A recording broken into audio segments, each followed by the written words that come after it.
শিক্ষার্থী বন্ধুরা, তোমরা যারা এসএসসি বোর্ড পরীক্ষা দিছো, তোমাদের পরীক্ষা সব শেষ। এখন বাকি রয়েছে তোমাদের কৃষি শিক্ষা পরীক্ষা।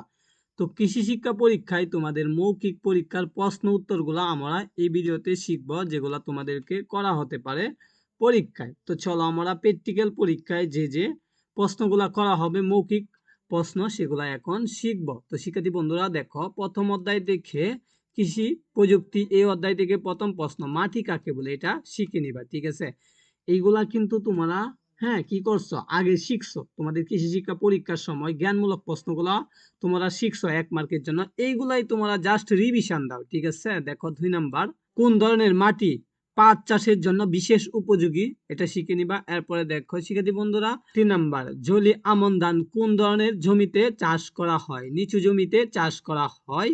তারপরে 4 নাম্বার, কোন ফসল অতিরিক্ত পানি সহ্য করতে পারে না, ডাল ফসল অতিরিক্ত পানি সহ্য করতে পারে না। আলু উৎপাদনের জন্য কোন ধরনের মাটি বিশেষ উপযোগী, দোআঁশ ও বেলে দোআঁশ মাটি আলু উৎপাদনের জন্য বিশেষ উপযোগী। এরপরে দেখো 6 নাম্বার, আলু উৎপাদনের মাটির অম্লমান কত হলে ভালো হয়, 6 থেকে 7 হলে বিনা চাষে আবাদ করা যায় এমন একটি ফসলের নাম বলো। ডাল ফসল বিনা চাষে আবাদ করা যায়।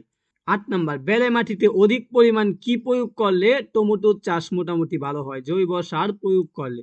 তারপর 9 নাম্বারটা, মাটির প্রাকৃতিক ও বৈশিষ্ট্য অনুযায়ী বাংলাদেশকে কয়টি কৃষি পরিবেশ অঞ্চলে ভাগ করা হয়েছে, 30টি, অত্যন্ত গুরুত্বপূর্ণ। তারপরে দেখো, মাটির গঠন ও প্রকৃতির অনুযায়ী 30টি কৃষি পরিবেশ অঞ্চলকে কয় ভাগে ভাগ করেছে, এই 30টিকে আবার ভাগ করেছে। ফসল উৎপাদনের জন্য কোন ধরনের মাটি আদর্শ, দোআঁশ মাটি আদর্শ। আচ্ছা, তোমরা জাস্ট এগুলা মনোযোগ সহকারে পড়বা। দেন আমরা দেখি এইগুলা তোমরা পড়বা। এটি হলো দ্বিতীয় অধ্যায়। দেখো, কৃষি উপকরণ দ্বিতীয় অধ্যায় থেকে তোমাদের যে প্রশ্নগুলা শিখতে হবে।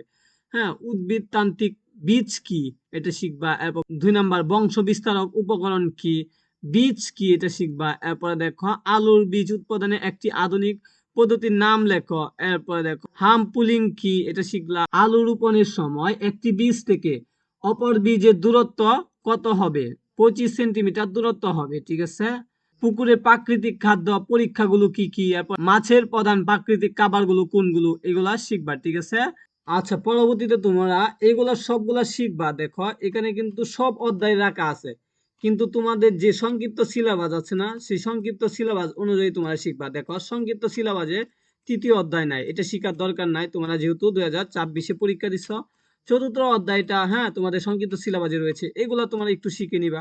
এরপরে দেখো, পঞ্চম অধ্যায়টা শিখবা, যেগুলা তোমাদের সংক্ষিপ্ত সিলেবাসে আছে সেগুলা থেকে তুমি বাছাই করে কি করবা, জ্ঞানমূলক প্রশ্নগুলা শিখে যাবা। শিক্ষার্থী বন্ধুরা, ভিডিওটা এই পর্যন্তই।